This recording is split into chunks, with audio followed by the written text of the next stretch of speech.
Welcome to the Players Association Stitch by Stitch podcast, where we talk to current and former players about union and baseball history and the bond that players share across generations as they stand united in pursuit of a common purpose. Batting eighth and playing shortstop, number 6, Woodward. In this episode, we talked to Woody Woodward, a former big league shortstop who went on to a successful career as an executive with the Philadelphia Phillies and Seattle Mariners. As a young player with Milwaukee in the mid-1960s, Woody learned about baseball and life from teammates and future Hall of Famers Hank Aaron, Eddie Matthews, Joe Torre, and Warren Spahn. The unions did some wonderful things for people, but there were a lot of people in the country who just didn't understand unions.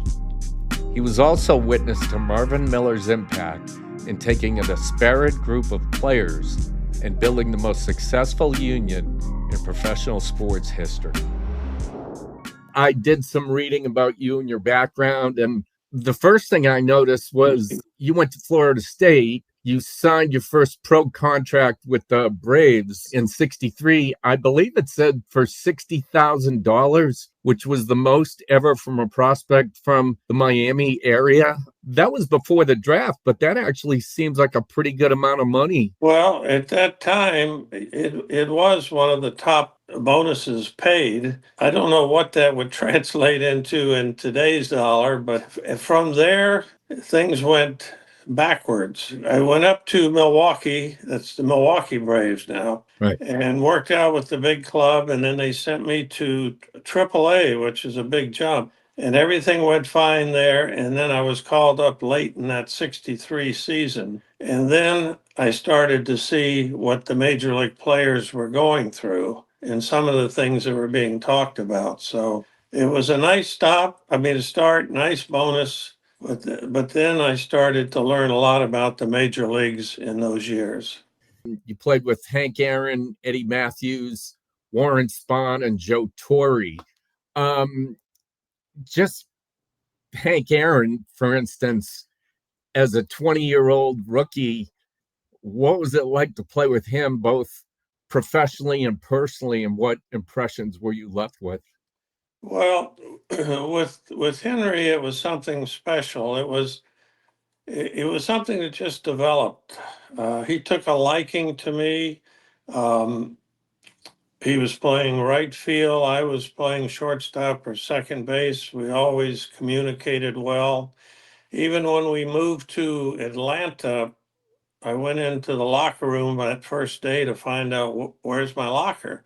And they pointed and said, it's over next to Henry Aaron.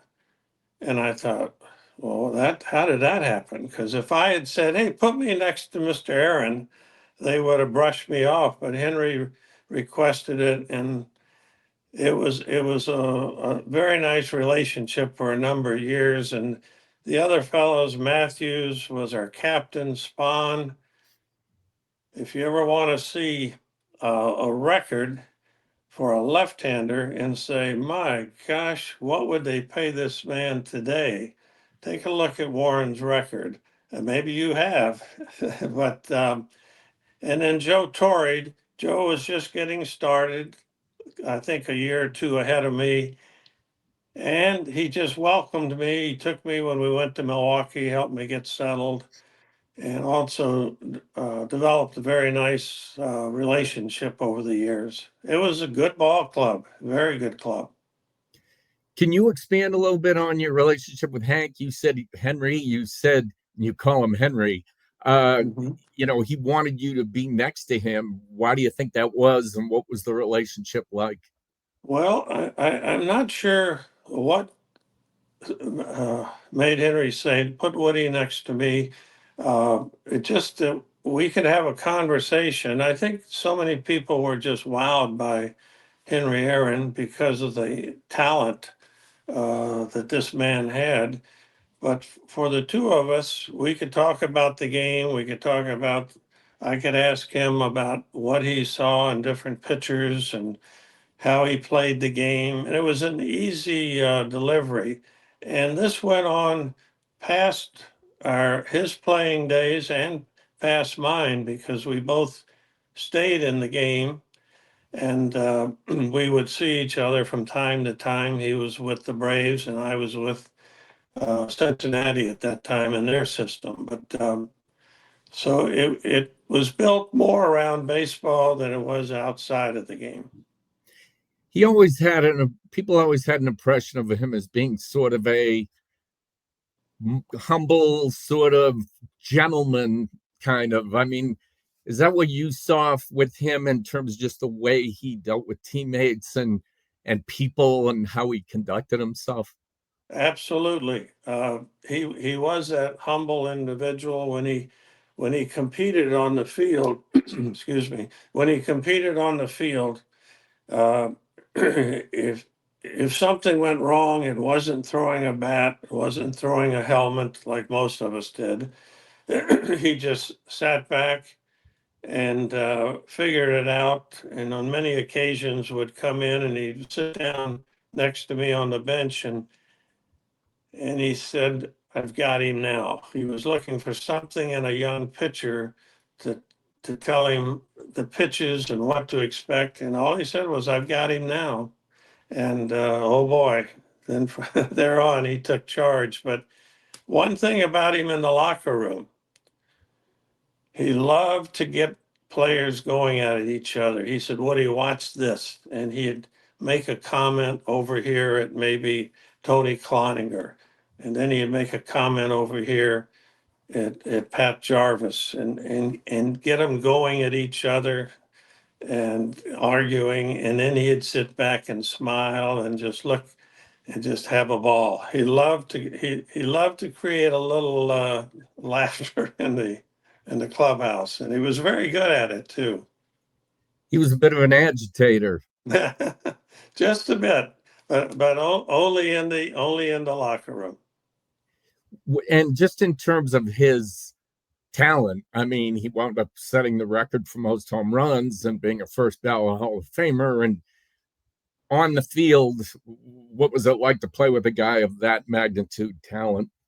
Well, I think the first thing you notice, and you would notice in Spahn and Eddie Matthews also, that these men, they have something, a God-given talent and ability that not all of us have. And just to watch them play and how they produced in the important times of the game, it was a treat. Not so much when you were on the others in the other dugout, but when they were on your team, it was special. And each player has to find out at some point.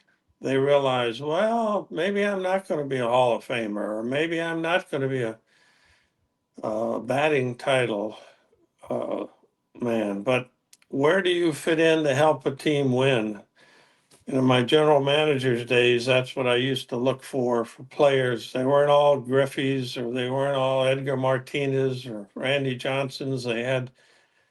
You had to find somebody who could fit in the other roles and help you win. So that was true whether you're in the front office or on the field. And before we move into the other stuff, which is Mhm. sort of the meat of this, Okay. you were there with Joe Torre also, who went on to have an amazing career, became a manager. What was Joe like in terms of being a leader, a teammate? What do you remember about him? Well, since he's not with us right now, I will say, when you looked at Joe, you went, "Oh my gosh, this could be one rough and a mean son of a gun." That was the impression you got looking at him. And then when you got to know him, you'd say, "Oh my gosh, he's a pussycat." He could he wasn't couldn't be any nicer. He wanted to help anybody who was new on the team, help them get settled.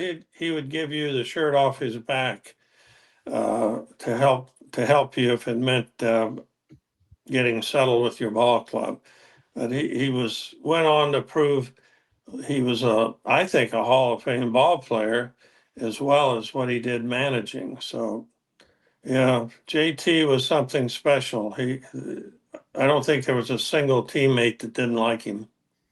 So he had an impact on you as well, obviously. Oh yes, because like I said earlier, when I first was called up late in '63 for the last month of the season, and then the beginning of '64, he helped me find a place to live. We both lived in the same hotel, and went and had many meals together, and so yeah, it was a nice relationship. So uh, I appreciate that. Those memories, I Mhm. think that's pretty cool to be able to play with guys of that magnitude when you first come up. Yeah, for sure. So you mentioned when you got up, you saw the conditions, and what Hmm. were some of the things I guess that you saw, before the union and sort of in the mid '60s, and what life was like for players back then? Let me maybe introduce it this way, if it's all right, because we want to talk about those early days with Marvin Miller. Everybody can take a look at Marvin Miller's record, and it's nothing short of spectacular. But you mentioned 63, 64, and you can put 65 in there. I saw the major leagues for a little over 2 years, and there was a players' union, but you heard very few players talking about it. You didn't see individuals saying, you did see them saying, gosh, the meal money's not what it should be, or the salaries.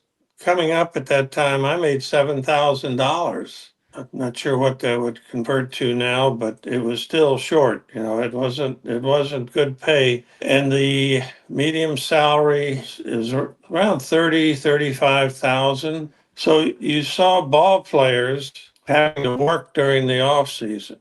If they had a family, you couldn't live on that salary. And here you were at the highest level of your in your chosen field. And so the players knew things had to be done, but there was very little talk about it. But what I remember so much about Marvin was in those early days, his ability to come into a situation, take a players association that's had a pretty poor record for 10 years or so, and players who are spread all over the country, different backgrounds, even a couple other countries, and bring it into what I would say a unified players association. That is what I enjoyed watching in those early days of Marvin Miller. But a number of the players in the States, like I said, had to have other jobs. Might be they might sell cars. They may sell mutual funds were a big thing back then, and some players got involved in that business. Frank Bowling was a veteran second baseman with Milwaukee, and he was our player rep. My first full year in the big leagues, I was told that I would room with Frank Bowling on the road trips. Being a middle infielder, there was a lot of baseball talk between the two of us. We became very good friends, and I learned a lot about the Players Association and what their job was. But there was another name that came into the picture then. Hall of Famer Jim Bunning. He and Frank Bowling had been teammates in Detroit, and now Bunning was pitching for the Phillies. Frank, of course, was with Milwaukee. And when the teams would compete, they would set aside maybe a day for lunch, or they'd get together and talk about the association. What do we need to do? How can we get this thing on the right track? And once in a while, they would invite me to join them. And all I did was listen and learn and realize something needed to be done. There was a situation there that was difficult to get around. There was a gentleman in Milwaukee, Judge Cannon, and he was the director for the Players Association. Couldn't have been a nicer man to talk to, be around, and being in Milwaukee, he came to the ballpark quite often. But it was driving Jim Bunning just up a tree because Jim wanted to go after some of these benefits, and Judge Cannon didn't want to rock the boat or didn't want to disturb the owners. it was a feeling that soon told Bunning and also another Hall of Famer, Robin Roberts, it's time to make a change. Now, not everybody felt that way, but that brings us to a point where Marvin Miller starts to come into the picture. We know his record, but we didn't realize who is this guy, Marvin Miller? You mentioned that guys used to work in the off seasons. Did you have any? What did you do? Let's see. So, leaving Florida State, I was leaving after my junior year. So, I had an agreement that I could come back during the off season, sign up for my classes, but report. I think it was a week or 2 weeks late, and I had that approval from the president's office. So the first couple of years, I went back to Tallahassee. In fact, my wife and I were married in October of '66. So that '66 was a pretty big year, wouldn't you say? Totally. Yes. And so we went to Tallahassee, and I spent the 2 off seasons finishing up my degree because I figured if the baseball playing didn't work, I would like to get into coaching. And back then you would need a degree in education to get that coaching job. So then probably the third or fourth year, I sold real estate in Tallahassee. There was a company just getting started and had a nice project online, and so I got involved in that, and that was it. That was probably the only year that I did work during the winter.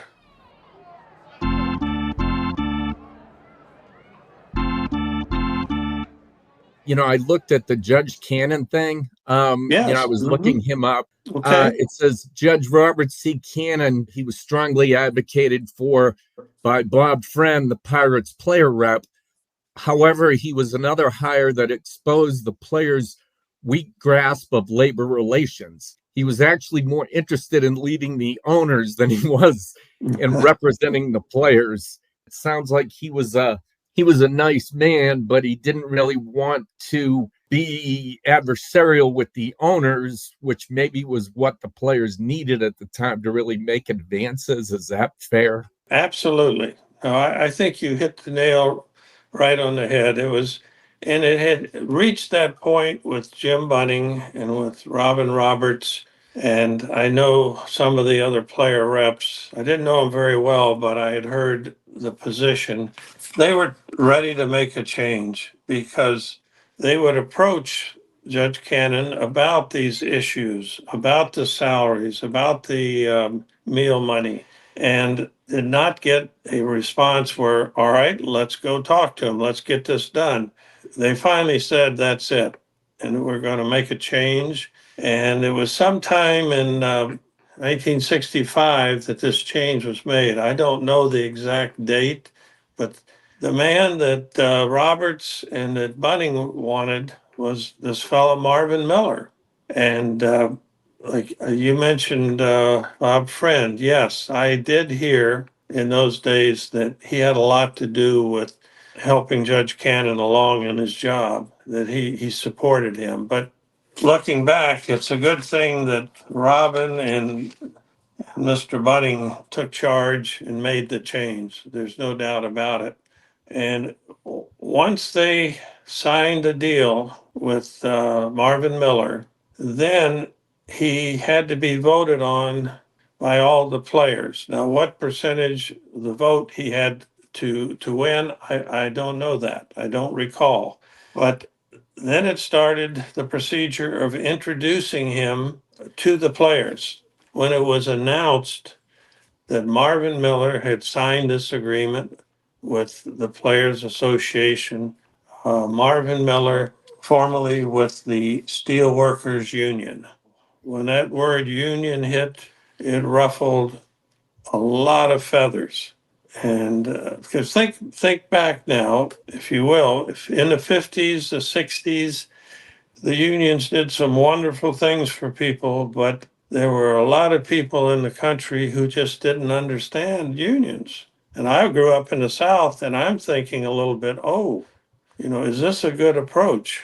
I'll be honest with you, I had that feeling. Now, once I got to know the man, I said, boy, were you wrong. I said, this is the right guy. But there was that feeling amongst the players, not all of them, but enough to be a concern. So, how do you take care of that? How do you correct that feeling?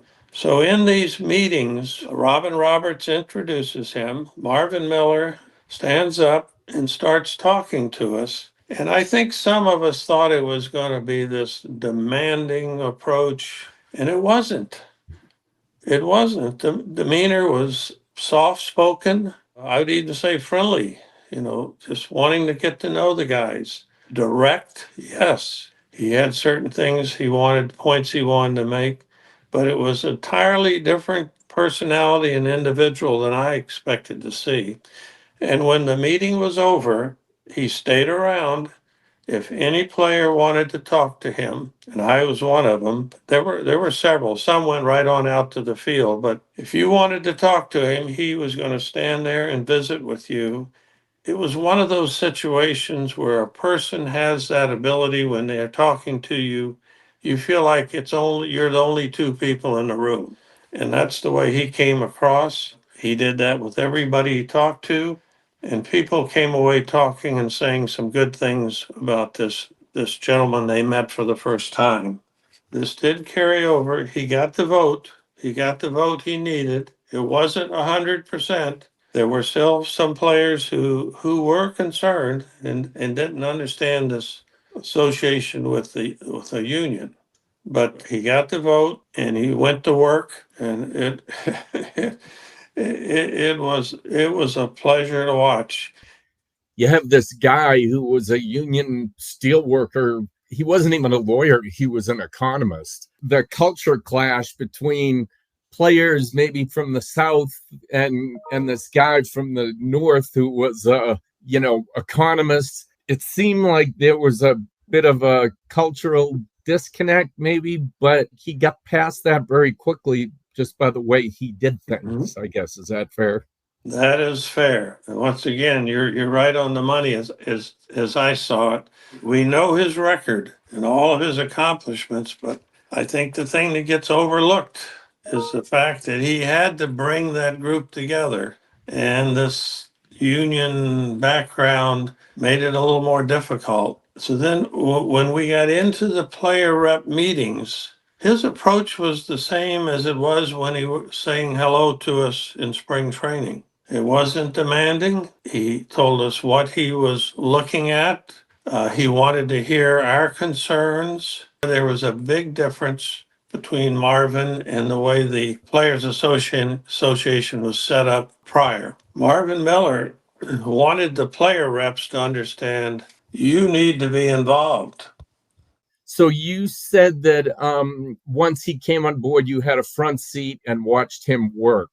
What was it that he was working on, and what were the changes that he made, and how did you notice life being different for players after that? Well, he insisted that player reps had to take on a bigger responsibility and to get the word out to their teammates of what was going on. And at the meetings, he wanted everybody to speak up and talk about the issues that were a concern. There was one time in these meetings we were getting close to not reporting to spring training. This came a couple years later, and this is what Marvin wanted us to do. Told us what to expect. Robin Roberts asked to come to the meeting. Now remember, this is the man that took him around and introduced him and wanted him to feel at home. So Marvin allowed Robin to have a few words. Robin's comment was, hey guys, you've got the best man here to get the job done. You go to spring training, you get ready to play, don't miss any games. Marvin will take care of the business. And right at that point, Marvin put his hand up and said, whoa, Robin, that cannot be the way this works. We all have to be in this together, and the players need to know exactly what's happening and what will be expected of them. And I'm sitting back in the room and I go, oh, wow, that's a pretty strong message. Here's the guy that's one of them that's pushing to bring you in, and you're telling him, whoa, you're on the wrong track. So times like that where he had to step in. Some players wanted to, at an early stage, maybe to take a stronger approach against the owners. And he would say, no, this is not the time. We're looking to make improvements. And I know what he was saying. He was saying, you're not ready to walk out or do what's necessary. He didn't say that, but he just said it's not time for that. But these were the things that I was able to see and watch. And the first time we really noticed, wow, we got something done was in 1960, 68, and 69. There was Marvin had negotiated a collective bargaining agreement with the owners. What the heck's a collective bargaining agreement? That was our first response, but we quickly learned it was an agreement between the owners and their employees, and all of a sudden, our he had negotiated a higher minimum, higher meal money. This put us in a whole different position. No longer could the owners just come out and dictate what these salaries were going to be. We could negotiate. We could take a whole different position. And it was like, wow, we got the right guy now, and then it all started to go from there. But I think I have that correct date. 68, 69 was that first agreement. That was the 68, I believe, was the first CBA. And I Yeah, think it there you go. raise the minimum, I think, from 6,000 to 10,000. And the other thing, I guess, was the pension, right? That was a big thing. I think there were some steps made with that. So is it fair to say that when players saw the first CBA, for the guys who might have been skeptical, maybe a light bulb clicked on a little bit? Oh, yes. If there was anybody that was still on that wobbly board there and didn't know which way to fall, they understood. I think most everybody was totally behind Marvin when we reached that point.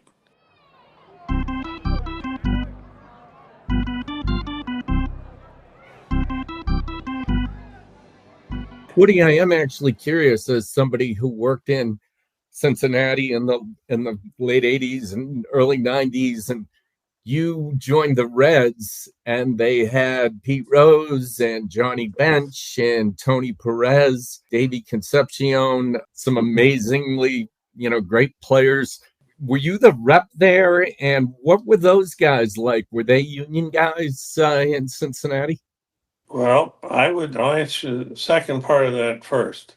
I would say they were a little more of the aggressive type. They didn't mind the idea of going to battle if you had to.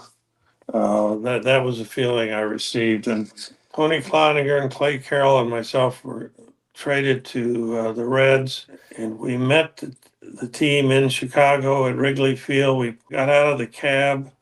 The bus was there. We jumped on the bus. They said, "Well, take your bags, put them in your hotel rooms." And we were on the way to Wrigley Field for a day game. And that quickly, we were part of the Reds. It was about a week later that Pete Rose came up to me and said, "Woody, we've been talking. We'd like you to be our player rep." And I said, "Pete, okay, I'll do that if that's what the guys want." But I was saying to myself, I really didn't want this because you go into a new club, you don't want to ruffle feathers, you want to fit right in, but it worked out fine. And the Reds, wow, they were an easy group to deal with. I would usually go to Tony Perez, Bench, Rose, and Lee May. I usually went to those fellows first and said, "Guys, here's what we're going to be covering in our meeting." So they had a little heads up, and if there were issues, they could help us work around that. So, and that brings us to the point where the player reps were going to take on even more responsibility because you had mentioned about the pension.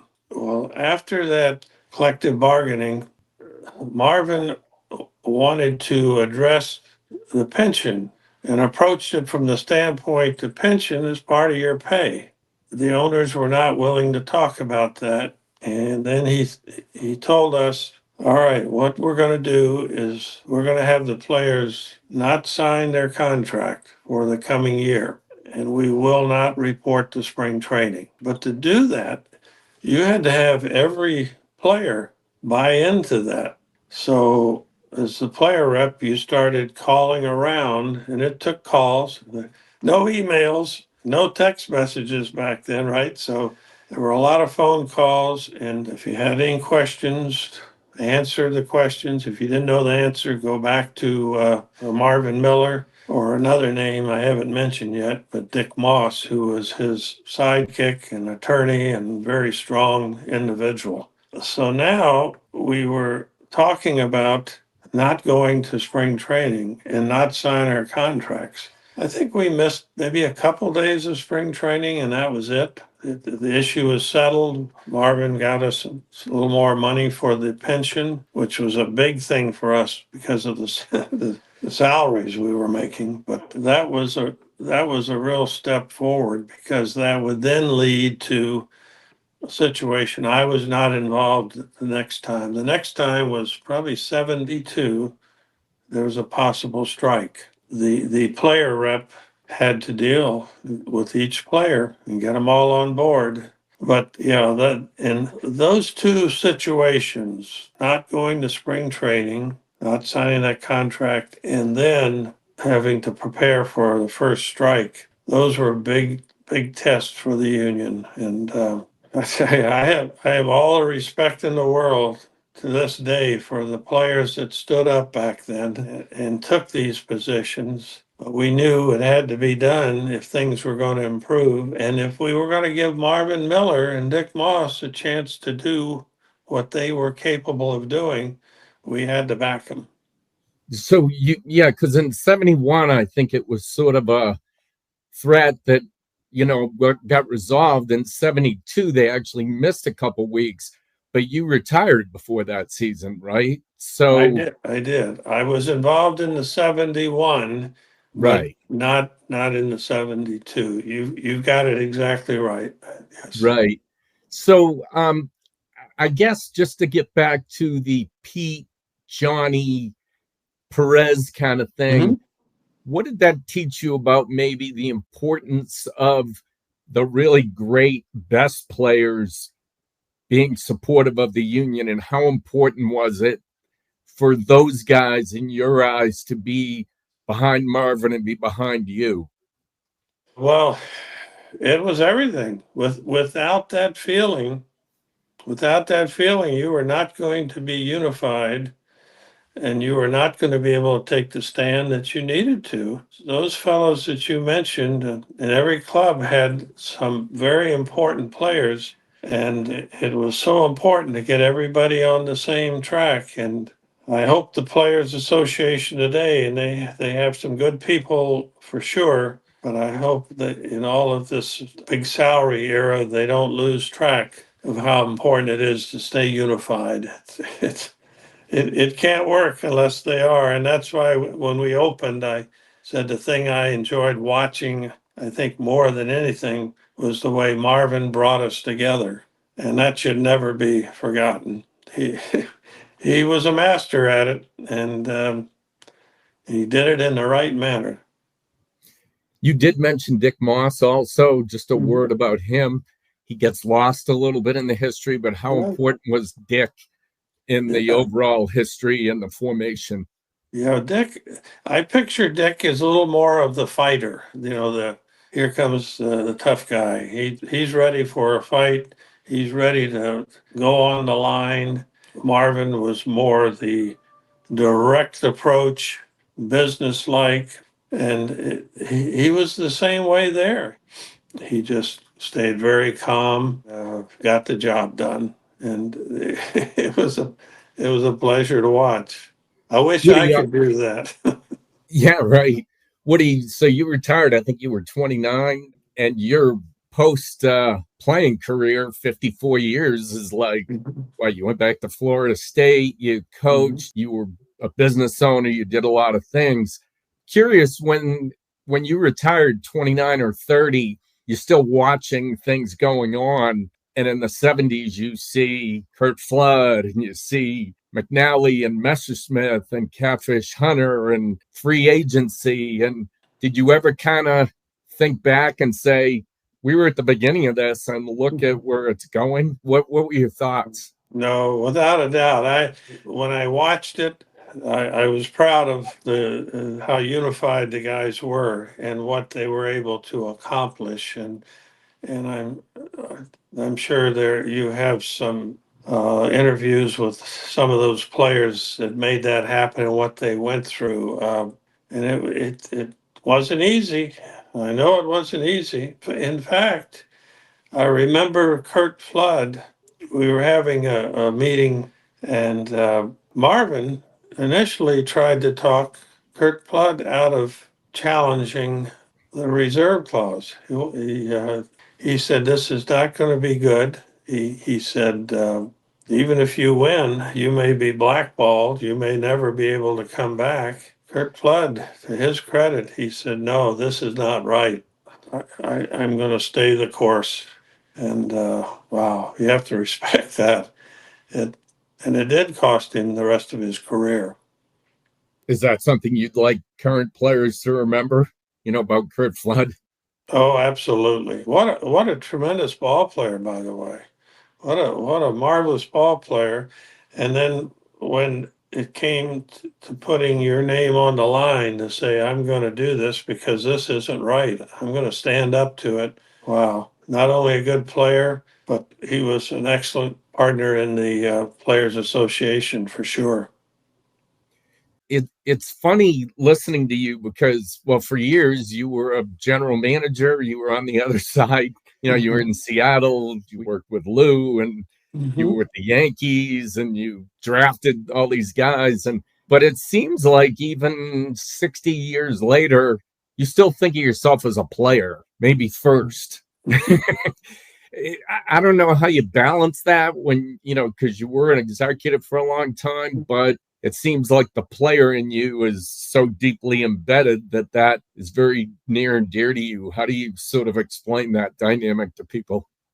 Well, I'm not quite sure how to answer that because you're exactly right. I think there's just nothing that replaces when you have a chance to have a career in Major League Baseball, and it's something that you always dreamed of, and you can be and play with and against some of the names we've mentioned today. How can you top that? That's just a career that you can be very proud of, and then to be there when Marvin Miller comes in and you watch him take us to a different level in a sport. In fact, in all sports, I believe that that agreement was the first in any professional sport, the collective bargaining agreement. Maybe you may want to check me on that, but I think it may have been the first that any professional sport had entered. We've actually looked at that. I think basketball might have had one, Right? but it Did was they? very non like comprehensive.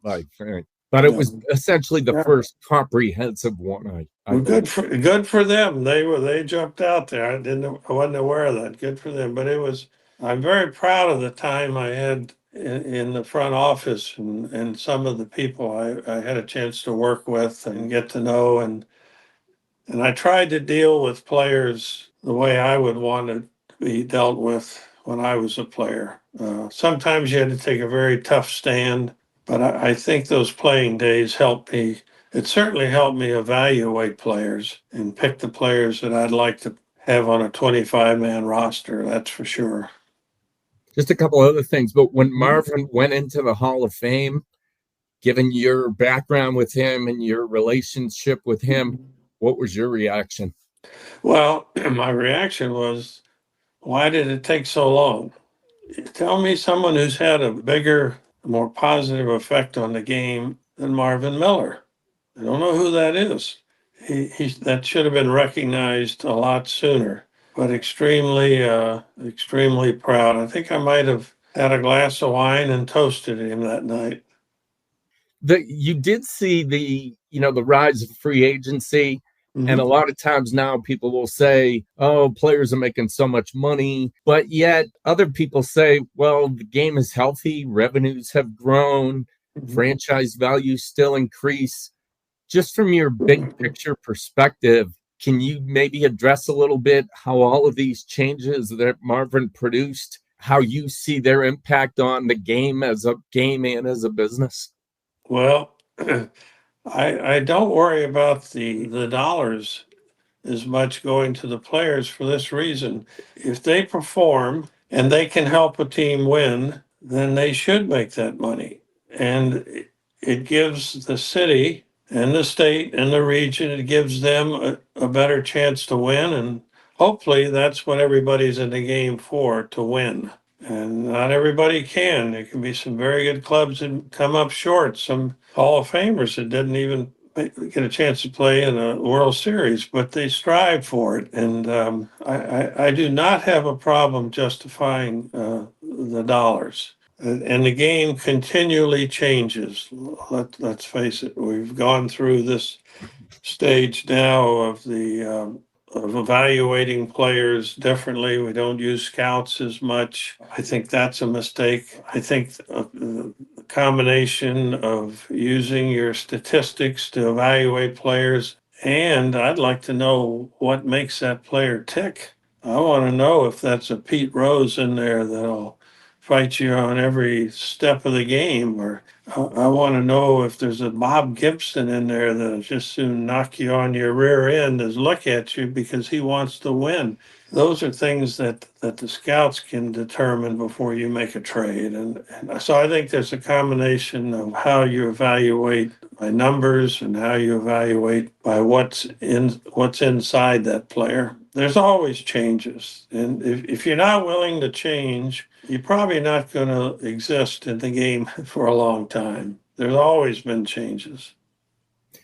I guess the final thing, we ask a lot of guys on these things, if you were in a room with a bunch of players today, young Woody Woodwards, 20 years old, sitting in a clubhouse, and they were to say to you, why is it important to pay attention or be part of the union, or like, what would you say to these kids?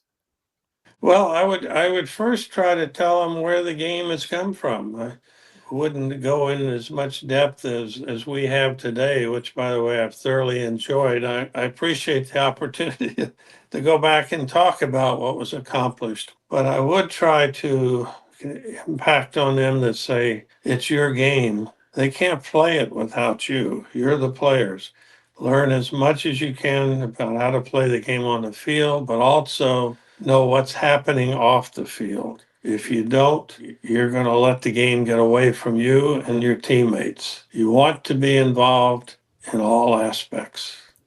Well, thanks so much, Woody. I probably wore you out, but Yeah. great stuff too. I mean, just tremendous memories, and you have a good memory for detail, that's for sure. Well, this was a treat, and to get two Cincinnati guys together and get talk baseball doesn't beat that, does it?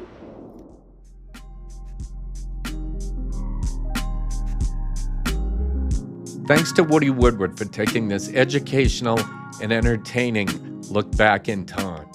This has been an episode of the MLBPA's Stitch by Stitch podcast, connecting players from the past, present, and future.